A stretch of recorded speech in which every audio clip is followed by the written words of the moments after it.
Olá! Agora que conhecemos a célula solar, vamos ver como montá-la de forma que possa constituir um módulo fotovoltaico com potência, tensão e corrente elétrica compatível para aplicações de geração de energia para casas ou empresas. Como comentado anteriormente, as células solares não produzem altas tensões elétricas, mas podem gerar grandes picos de corrente elétrica. Mesmo assim, o que define a principal característica elétrica de um módulo é a sua potência elétrica, definida por esta equação. Potência, dada em watts, igual a tensão elétrica, dada em volts, vezes a corrente elétrica, dada em amperes. Em termos de equação, podemos escrevê-la de uma forma bem simplificada. P igual a V vezes I. Nos próximos episódios, iremos nos adentrar em quais características interferem o valor da potência elétrica do sistema solar. Neste momento, iremos somente ver o significado de um módulo solar precisar de tantas células solares para chegar a uma determinada potência e como ele é montado para a sua maior durabilidade.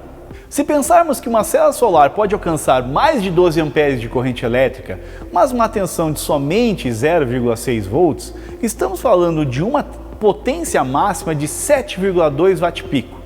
Isto é, uma potência de 7,2 quando a irradiância solar for igual a 1000 watts por metro quadrado. Em instalações residenciais, a potência de uma célula solar não é muito empolgante. E seria necessário esforço e tempo muito grandes para alcançar uma tensão e potência elétrica satisfatória para atender o seu cliente. Assim, nasce a ideia do módulo fotovoltaico, que se caracteriza por um conjunto de células solares unidas em série ou em paralelo para atender às demandas de tensão, corrente e potências elétricas para o seu cliente. Para que possamos ter um módulo fotovoltaico com tensões maiores, as células solares deverão ser soldadas, isto é, conectadas em série conforme a imagem, para que haja soma de tensão elétrica e a manutenção da corrente elétrica da célula solar de menor rendimento. Cada célula solar soldada em série irá somar 0,6 volts ao sistema solar, menos as perdas de conexão, que são muito baixas.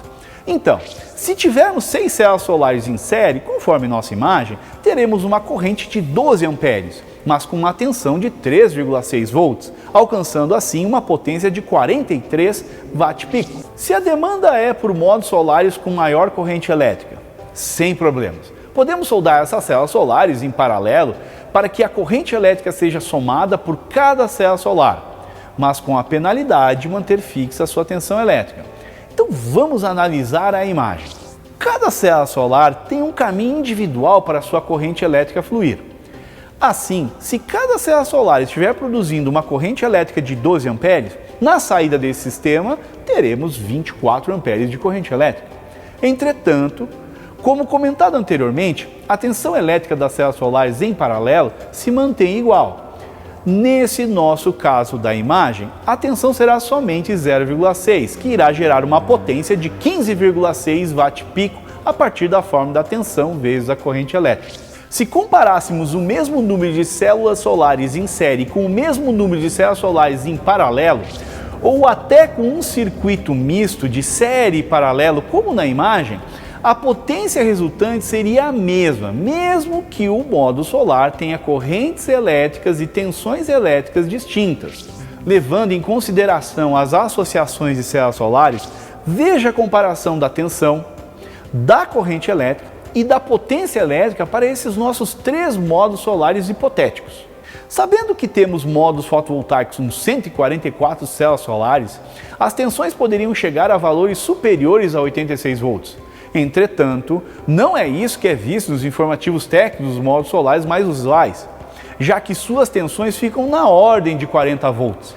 Nos próximos capítulos, iremos ver como proteger essas associações de células solares e aprofundar os conceitos elétricos que são oriundos das associações de células solares.